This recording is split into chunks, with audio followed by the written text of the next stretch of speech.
उत्तर प्रदेश सरकार में कौशल विकास मंत्री कपिल देव अग्रवाल ने केंद्र सरकार द्वारा पारित बजट को किसानों सहित सभी वर्गों के लिए लाभकारी बताया है। कपिल देव अग्रवाल ने बिजनौर में प्रेस कॉन्फ्रेंस कर केंद्रीय बजट को अब तक का सबसे अच्छा बजट बताया है। उन्होंने कहा कि इस आम बजट से जहां किसान, गरीब और मजदूर तबके को फायदा होगा, वहीं मध्यम वर्ग के लोग भी लाभान्वित होंगे। बिजनौर के प्रभारी मंत्री कपिल देव अग्रवाल ने कहा कि इस बजट से बिजनौर का भी काफ़ी विकास होगा। उन्होंने कहा कि इस बजट में कोटद्वार दिल्ली हाईवे और खटीमा पानीपत हाईवे के निर्माण के लिए धनराशि की व्यवस्था की गई है। ये दोनों हाईवे बिजनौर वासियों के लिए काफ़ी फायदेमंद होंगे।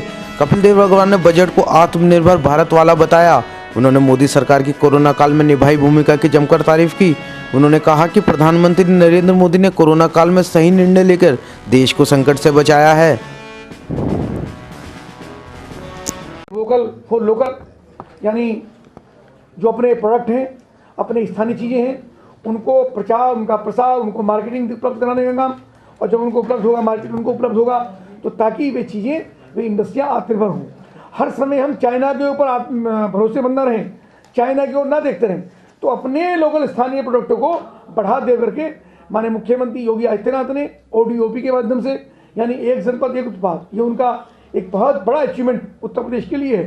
प्रत्येक जनपद को जो वहाँ का लोकल प्रोडक्ट है, जैसे आपके यहाँ बिजनौर में काठकला है, ऐसी हमारे यहाँ मुजफ्फर में गुड़ है, आपके मुरादाबाद के अंदर जो पीतल का उद्योग है वो है, बनारस के अंदर कालीन और साड़ियाँ हैं। इस प्रकार से पूरे प्रदेश के अंदर उन सब चीज़ों को आत्मनिर्भर बना करके वहाँ के व्यवसायी को पहले ऋण देना, उनको आत्मनिर्भर बनाना, उनको मार्केट उपलब्ध कराना।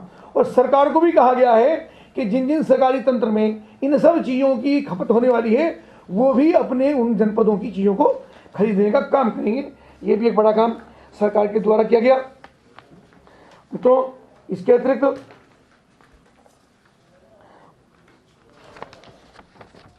बैंकिंग के क्षेत्र में भी लगातार बैंकों को सरल बनाया गया है, ताकि वो ऋण इंडस्ट्रीज को भी, किसानों को भी ऋण देने का काम करें। एजुकेशन स्कूलों की बात मैं आपसे कर रहा था, 100 सैनिक स्कूल उसके अंदर बनने का काम हो रहा है। और रिसर्च के लिए भी स्कूली शिक्षाओं के रिसर्च के लिए 50,000 करोड़ रुपये अलग से रखे गए। स्कूली जो अलग अलग प्रकार के शोध बच्चों के लिए होते हैं, आदिवासी इलाकों में 38,000 करोड़ रुपये के 750 एकलव्य स्कूल खोले जाने का प्रयास है।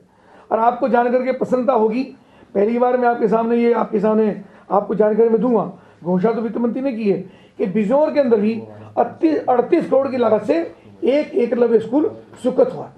ये बिजनौर के लिए बड़ी उपलब्धि है, और वो मैदानी क्षेत्र में होगा। बिजनौर उसके अंदर आया, ये बड़ी बात है।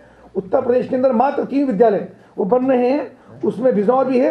38 करोड़ की लागत का एकलव्य विद्यालय होगा। एकलव्य विद्यालय पूर्ण रूप से क्या कहते हैं उसको, कि जो बच्चे वहीं रह करके पढ़ते हैं, यानी बच्चे हॉस्टल के अंदर ही रहेंगे, वहीं उनकी पढ़ाई होगी। और विशेष रूप से निर्धन वर्ग के लोगों के लिए ये विद्यालय हुआ। कक्षा 6 से 12 तक की इसकी पढ़ाई होगी। और ये एक बड़ी उपलब्धि बिजनौर जनपद को माननीय वित्त मंत्री ने देने का काम किया है। इसके लिए मैं उनको प्रभारी मंत्री होने के नाते मैं उनको बधाई देता हूँ। तो भारतमाला प्रोजेक्ट के अंदर भी जो हमारी सड़कें बननी है, उनमें 3.3 लाख करोड़ रुपये का प्रोजेक्ट है, और उसमें मैंने सड़कों की चर्चा आपसे करी थी, उसमें लगातार हमारा काम हो रहा है। और बिजली के लिए भी 3 लाख करोड़ रुपये की लागत से अलग से स्कीम लॉन्च हो रही है। आपने पीछे देखा होगा कि 24 घंटे जब बिजली दी जा रही है, उसके लिए केंद्र सरकार ने सारे ट्रांसफार्मर्स, बिजली की लाइनें, बिजली घर, ये पहले ही स्वीकृत किए हुए हैं। उसके लिए 3 लाख करोड़ रुपया अलग से स्वीकृत करने का काम सरकार ने किया है। मुझको लगता है कि ये जो बजट है, ये हम सब के लिए, हमारे प्रदेश के लिए, और बहुत जन आकांक्षों को पूरा करने वाला, जनता पर किसी भी प्रकार का बोझ न डालने वाला, और जनता के जो अपेक्षाएं हैं केंद्र सरकार से उनको छूने वाला।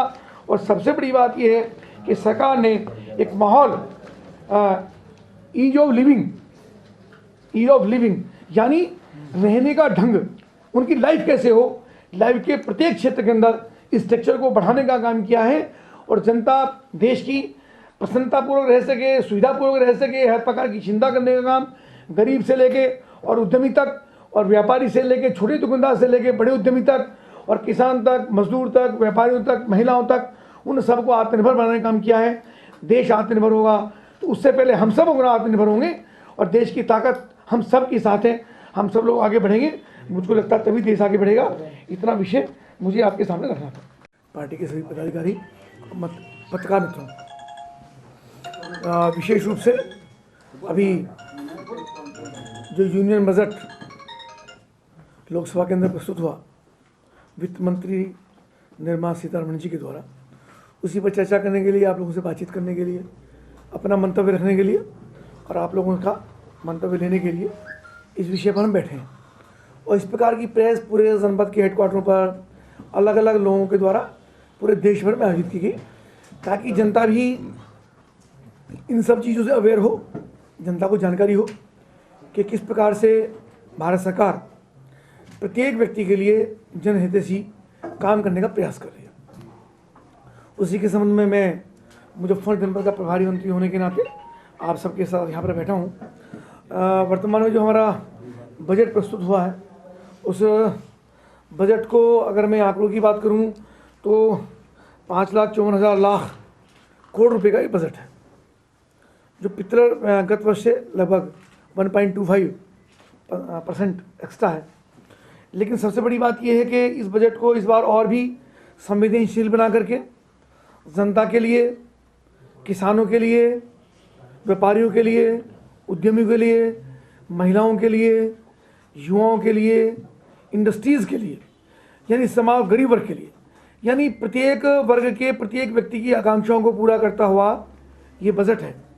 और मुख्य रूप से बात यह है कि लगभग हम सब जानते हैं, आप भी हम भी, कि 10 माह तक हम कोरोना से जूझते रहे और कोरोना में सारी अर्थव्यवस्थाएं ठप हो गई। ना सरकार की आमदनी हुई, ना व्यापारियों की आमदनी हुई, और सारी व्यवस्थाएं ठप थी। उसके बावजूद भी समावेशी बजट को बढ़ा करके प्रस्तुत किया गया। और जो सबसे महत्वपूर्ण बात यह है कि प्रतिवर्ष यानी सरकार कर बढ़ा करके धन संग्रह करने का काम करती हैं, लेकिन बधाई है आदरणीय वित्त मंत्री जी को कि उन्होंने 1 रुपये का भी करारोपण किसी भी क्षेत्र के अंदर जनता पर करने का काम नहीं किया और वित्त बजट को भी बढ़ाने का काम किया है और प्रत्येक सेक्टर में कुछ ना कुछ बढ़ा के करने का काम किया। कोरोना में भी जिस प्रकार से लगातार लड़ाई हम लड़ते रहे, बधाई दूंगा माने प्रधानमंत्री जी को भी, माने वित्त मंत्री जी को भी, कि जब पूरी दुनिया लगातार मृतकों की संख्या लगातार बढ़ रही थी, पूरे देशों में जनता सड़कों पे आ गई, अन्य देशों के अंदर झगड़े बढ़ रहे थे, तनाव बढ़ रहा था, तब माननीय प्रधानमंत्री ने और जनता से जब आह्वान किया लॉकडाउन के लिए, तो पूरे देश की जनता, चाहे वे हमारे समर्थक थे, चाहे वे हमारे एक तरीके से राजनीतिक समर्थक नहीं थे, उन सब लोगों ने माननीय प्रधानमंत्री की बात को एक तरीके से समर्थन करते हुए, उनका सहयोग करते हुए, उनके आह्वान को हर प्रकार का सहयोग करते हुए पूरे देश की जनता लॉकडाउन का पालन किया। सब लोगों ने 100% पालन किया। और इतना लंबा लॉकडाउन चलने के बावजूद जो सरकार ने खजाने खोलने का काम जनता के लिए किया, चाहे वो अन्न के रूप में, चाहे दाल चावल के रूप में, चाहे उनको आर्थिक मदद के रूप में, चाहे गैस के सिलेंडर के रूप में, और चाहे उनको 2-2 हज़ार रुपये गरीब लोगों के खाते में भेजने का काम किया हो, चाहे 500 रुपये 2 बार महिला के खाते में भेजने का काम किया हो, चाहे किसानों को जो किसान सम्मान निधि 6,000 रुपये भेजी जाती है उसकी 2 किस्तें भेजने का काम हो, यानी सरकार ने लगातार उन सब लोगों के वर्ग के लोगों की चिंता करने का काम किया। और उसके साथ साथ 17,500 करोड़ रुपये का 17,500 लाख करोड़ रुपए का MSMEs के लिए भी उनको भी आत्मनिर्भर करने का काम किया। ये बड़ा काम था, यानी बड़ा काम इस रूप में था कि इंडस्ट्रियों के लिए बड़ी समस्या हो गई थी, उत्पादन बंद हो गए थे। तो ये लगभग 1 महीना इंडस्ट्रियां बंद होने के बाद वो इंडस्ट्रियां चालू की गई।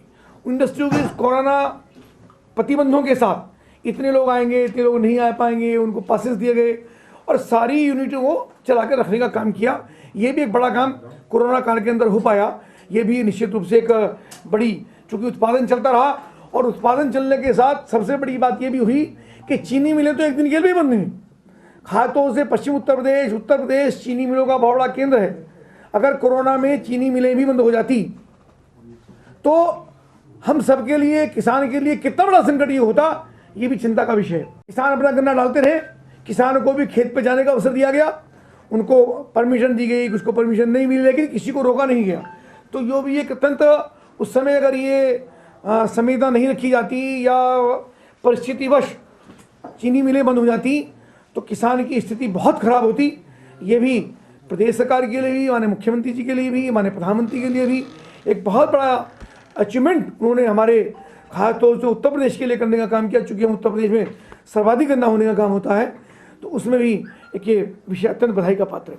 और मित्रों, इसने पूरी दुनिया के अंदर सभी आयोगों को छुआ है। उसमें ये हमारा जो बजट है 2021-22 का, इस स्वास्थ्य और कल्याण के लिए, आकांक्षी भारत के समावेशी विकास के लिए, नवाचार के लिए और मिनिमम गवर्नमेंट और मिनिमम गवर्नेंस के लिए, पूंजी की अवसंरचना के लिए, यानी पूंजी का किस प्रकार से विकेंद्रीकरण हो। यानी पैसा तो होता है, आपने देखा होगा कि सरकार के अंदर भी, मैं उसको टीपा टिप्पणी या आलोचना नहीं कर रहा हूँ, लेकिन सरकारें भ्रष्टाचार में डूबी रहती थी। और सरकार को जो बजट था वो इसलिए बनता था कि किसके विभाग में कितना पैसा आएगा और कैसे उसका दुरुपयोग होगा। हमने उस पैसे का सदुपयोग भी करने का काम किया। यानी 100 रुपये में पिछली बार अगर 40 रुपये के काम होते थे, अब 100 रुपये में 100 रुपये के काम हो रहे हैं। यानी बल्कि ये कि उस पैसे के अंदर ज़्यादा काम हो रहे हैं। तो ये भी एक संरचना हमने बनाने का काम किया और भ्रष्टाचार मुक्त एक शासन और सरकार की व्यवस्था माननीय प्रधानमंत्री ने देने का काम किया है। उसके लिए आप बधाई के पात्र हैं। माननीय प्रधानमंत्री की वो थी आत्मनिर्भर भारत की, कि आत्मनिर्भर भारत कैसे बने। तो आत्मनिर्भर भारत का आह्वान पहले भी किया था कि 5 ट्रिलियन इकोनॉमी हमारी होगी, लेकिन तभी होते होते कोरोना आया। तो कोरोना में भी हमने समर्पण नहीं किया और लगातार हम उसके लिए काम करते रहे। और आत्मनिर्भर भारत के लिए उन्होंने कहा कि अगर आत्मनिर्भर युवा होगा, यानी युवाओं के लिए युवा स्किल्ड होगा तो उनका जनपद, उनका प्रदेश यानी उत्तर प्रदेश स्किल्ड होगा, और स्किल्ड होकर आत्मनिर्भर होगा, और आत्मनिर्भर होगा तो देश भी आत्मनिर्भर होगा। और ये पूरा बजट है, ये किसी ना किसी रूप में आत्मनिर्भरता की तरफ हम लगातार बढ़ने का काम कर रहे हैं। हमने सुरक्षा के लिए लगातार बजट देने का काम किया है। सुरक्षा में भी अगर मैं उसकी चर्चा आपके सामने करूं तो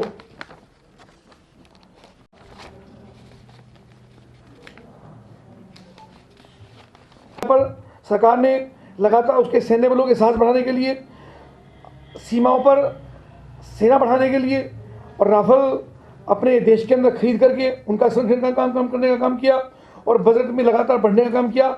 जल थल सेना और नभ सेना तीनों में टेक्निकल माध्यम से भी अपने सैनिक भेज करके भी और उनको एक तरह के हर प्रकार से उनको आत्मनिर्भर करने का काम किया है। और रक्षा बजट भी भारी संख्या में बढ़ाने का काम किया।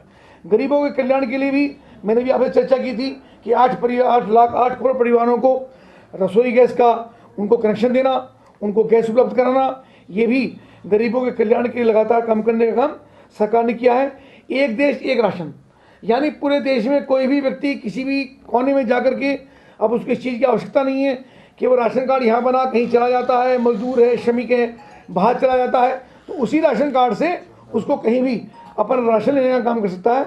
ये काम भी सरकार ने एक बड़ा काम करने का काम किया है और पूरे प्रदेश के अंदर, देश के अंदर ये सुरक्षित माहौल देने का काम किया। माननीय प्रधानमंत्री की वो थी आत्मनिर्भर भारत की, कि आत्मनिर्भर भारत कैसे बने।